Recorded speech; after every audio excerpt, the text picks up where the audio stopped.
Digital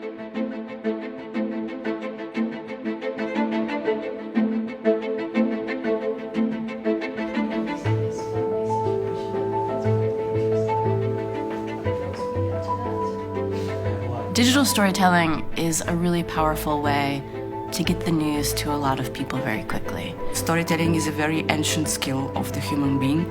The only one thing is changing is technology and the content where we work. Well, the last decade of storytelling has evolved because of digital tools.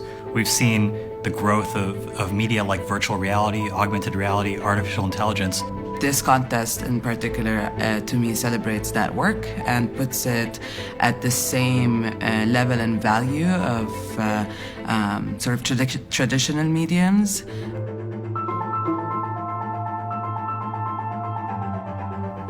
I'm looking for an experience in Interactive of the Year. I'm looking for something that I haven't seen or felt before in those stories. Looking for stories that can really take me out of the chair and make me think about what the kind of world we're living. I was personally looking to see brave storytelling, bold storytelling, new ways of telling certain stories. To me, it's collaboration between the filmmakers and myself as an audience, no? It needs to resonate. It needs to be about a relevant topic. It needs to be technically strong. There need to be no flaws, preferably. So we're looking for urgency, we're looking for immediacy, and the great thing about a lot of the tools that we have today is actually they bring us into a story like we've never been able to before.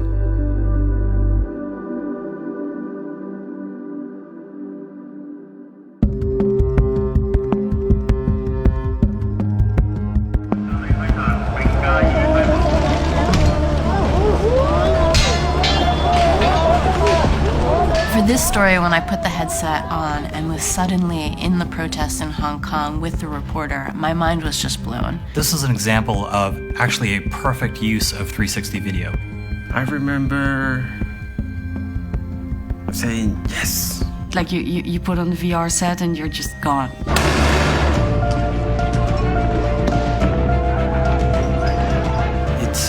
It's like being in a protest. And a lot of adrenaline in a way, because he was running, you know, and you're there running, you're throwing things, you're screaming, so there's a lot of energy. The event that it captures is really one of the main events in a month-long protest. So the journalist who made that piece was sort of holding a stick that had a 360 camera on it. And right in the beginning, he says, "Turn around and you'll see me." And you see him holding the camera. And I think in terms of transparency and understanding how the news is made, that was really powerful.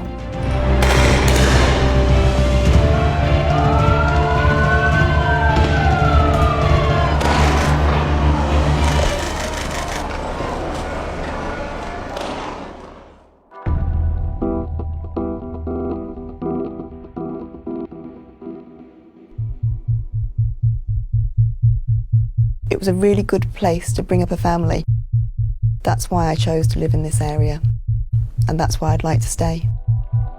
This production tells the story about architecture, and it marries it with the medium that is a spatial medium. So they come together in sort of a perfect union. It's a piece about gentrification.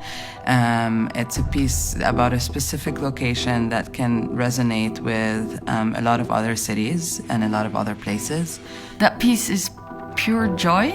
Everything is there. Like, there's so many different medias integrated in this one piece, and it allows you to interact with certain things, to spray paint, like to put a graffiti on the wall, walk around, fly around.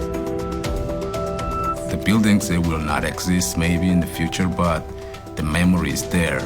The level of memory preservation and, you know, will live forever, at least in this piece of VR. We need to go to make way for empty flats for foreign investors.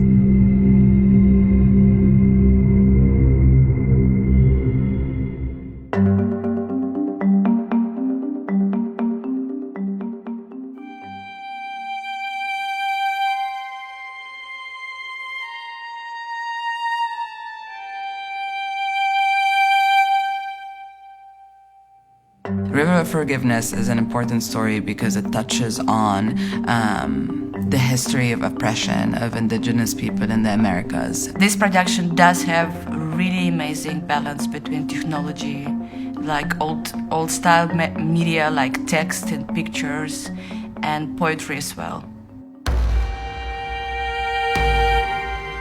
The story of an indigenous community in Canada that's sort of going on this mission down the river to reclaim parts of its identity in the past. The piece is done in such a beautiful, slow-paced way that mimics the journey.